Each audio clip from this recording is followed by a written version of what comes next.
হুট করেই কোনো মানুষকে বিশ্বাস করে ফেলবেন না। প্রত্যেকটা মানুষ এমন ভিতরে খারাপ কেউ লুকিয়ে থাকে, আবার প্রত্যেকটা মানুষের ভিতরে ফেরেশতার চাইতেও ভালো মানুষ লুকিয়ে থাকে। কিছু কিছু মানুষ এসে আপনার সাথে কথা বলবে, মনে হবে যে এই মাত্র ফেরেশতারা নাইমা আসলো। এত সুন্দর কথা ব্যবহার, মানে সে একজন নেককার সৎ ব্যক্তি, কিন্তু সে আপনার সুযোগ খুঁজতেছে, আপনার কিছু মাইরা নেওয়া চাইতে পারলেই বাঁচে।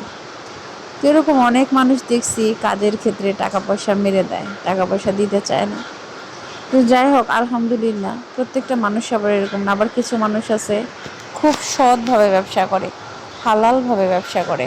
আমি দেখছি যারাই বেশিরভাগ নামাজ পড়ে, দিনের পথে চলে, ওই লোকগুলা না অনেক ভালো হয়।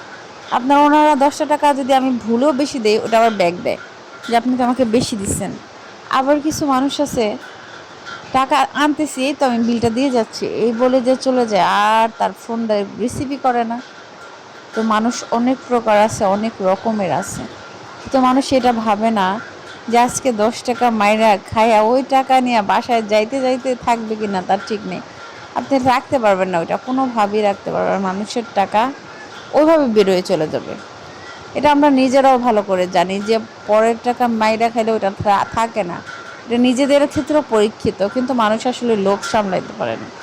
লোভ জিনিসটা খুব খারাপ।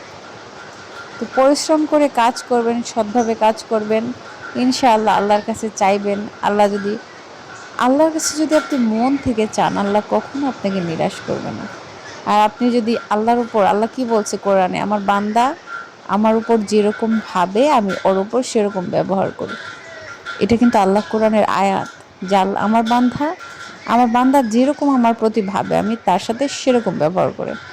তো আপনি ভাববেন যে আল্লাহ আমাকে হয়তো বা নাও দিতে পারে, দিবে না, চাই কবুল করে না, এরকমই তো আপনার সাথে হবে।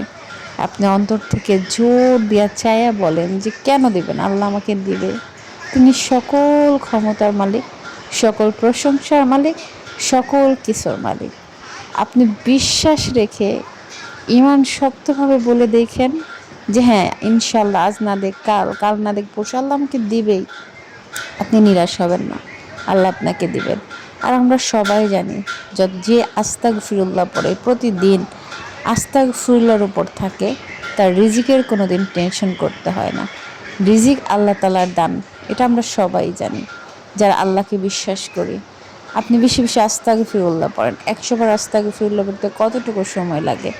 আস্তাগফিরুল্লাহ, সুবহানাল্লাহি ওয়া বিহামদি, লা ইলাহা ইল্লাল্লাহ, এই জিকিরগুলো অভ্যস্ত হন, যাতে আপনি প্রত্যেকটা কাজের ফাঁকে ফাঁকে জিকির করতে পারেন ইনশাআল্লাহ।